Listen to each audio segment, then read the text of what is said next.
Hi guys! This is my second vlog and nakikita niyo may flashlight sa gilid ko kasi nga umaga pa lang is nag-brown out na.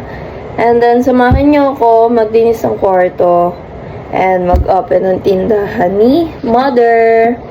So yun lang, samahan niyo ako. Let's go! Hi guys! Tinatalian ko nga pala dyan si Hailey kasi may alis sila ni Mama, magpapacheck up siya. Ayan, inaantok pa siya dyan, halata naman. Nagihikab-hikab pa siya. Habang tinitirintasan ko siya, inaantok pa ako. May kita niyo dyan, ihikab ako. Ayan, inaantok pa talaga ako. Pero tinuloy ko na ang paglilinis. Sinimulan ko na sa pagligpit sa aking kama. Habang inaayos ko yung kama, hindi ko napansin na hindi pala nakaayos yun sa gilid. And then yan, sinunod ko na yun sa aking make-upan. Nag-aayos lang ako dyan nang biglang mag-brown out. Ayan, to the rescue ang flashlight. Sinimulan ko na ulit ang paglilinis. Ayan, kinakabit ko pa yun sa may cabinet. Sira na kasi talaga yun. Inayos ko lang dyan yung warmer ni Renz. Pinagpatuloy ko na dyan yung paglilinis. Ayan, tiniklop-tiklop ko lang yung mga yan. Inalis ko lang yung mga eksena dyan sa aking make-upan. Inayos ko na din yung lagay ng make-up ko sa school. And then yan, tapos na ako. Nilipat ko naman na. Inayos ko naman yung mga pang-design ko na halaman. Fake na halaman siya, guys. Tagal kong inayos yan. Ang dami kasi niya nagsilaglagan, pinagkagalaw ng mga pamangkin ko. Huwag niyo nang pansinin dyan yung carpet na nakalagay.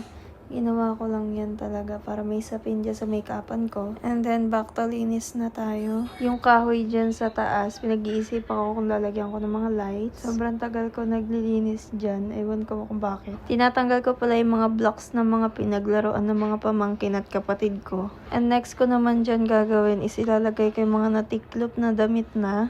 Huwag nyo napansinin dyan yung pader, maayos din yan. Malalagyan din yan ng pintura. Hindi pintura, any design na lang, bahala na yung nanay ko. Depende sa gusto ng mama ko. Ewan ko ba sa kwarto na yan, laging madumi. Hindi mo alam kung may multong laging nagdudumi dyan. O sadyang hindi ko lang naaayos.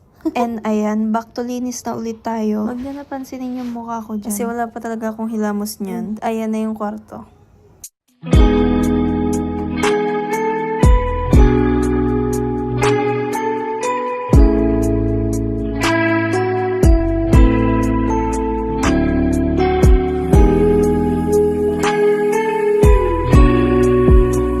And ayan na, naghihilamos na ako dyan. Binibilisan ko na yan kasi magbubukas pa ako ng tindahan. Nagsasabon ako ng mukha dyan. Hindi ko muna ipapakita yung sabon na ginagamit ko. Patapos na ako dyan. Ayan, nakapagpunas na ako. Ayan, mag-a-apply na ako sa hair ko na So Fine. Super ganda niyan sa buhok. May nagsasabi sa akin na nag-i-straight yung hair ko dyan. May kita niyo mamaya. Susuklayin ko yan. Ang ganda niyan sa hair. Order na kayo dyan. Lalagay ko dyan sa comment section. Ayan, sinusuklay ko na. Nakikita niyo ba kung gaano kaganda? Ayan, patuloy lang ako sa pagsuklay. Sobrang lambot niyan, guys. And then in the next ko dyan, mag-a-apply ako ng sunscreen. Sunscreen ng Ultra Fresh ng Hikari. Walang halong eme pero ang ganda talaga niya sa kahit mukha. Kahit hapon, naglalagay ako niyan. Kahit mapagabi pa yan, naglalagay talaga ako ng Hikari sunscreen. Pero ingat din kayo guys kasi may mga fake na Hikari sunscreen. Hindi siya malagkit sa mukha. Parang natural lang siya guys. And yan, in the next natin is blush on. Di ko sure kung anong pronunciation niya pero Maangge ang tawag sa kanya. Super ganda niyan. B402 yan. Super natural. Bagay sa mga morena. And yung lipstick ko naman is Owen James. Cera 5 ang kanyang shade. Super natural lang niya sa lips. Yan, another suklay na naman ako. Pagkatapos niyan, it's done na. Tapos na. So guys, after niya mag-makeup, magbubukas siya ng tindahan ng airmat niya. Yan, inopen ko lang yung tindahan at ibababa ko yung mga tindang gamis ni Mama. Inayos-ayos ko lang dyan yung mga paninda ni Mama para naman maayos. Nasa taas kasi yan kaya pinagbababa ko na. At pinagsasabit ko naman yung mga chichirya dyan. May kita nyo dyan tumitingkayad ako. Kasalanan kasi ni Renzian bakit mga nandyan sa taas nakasabit. Nakita ko sila Botchog ang aking pamangkin. At si Justin naman ang first customer. Bili siya dyan ng price na 40 pesos. Sabi ko mag-antay siya kasi ngalay na ako dyan. And may bumili naman na iba dyan. Binentahan ko muna bago si Justin. And yan, binilang-bilang ko lang yung pera. Binigay ko na.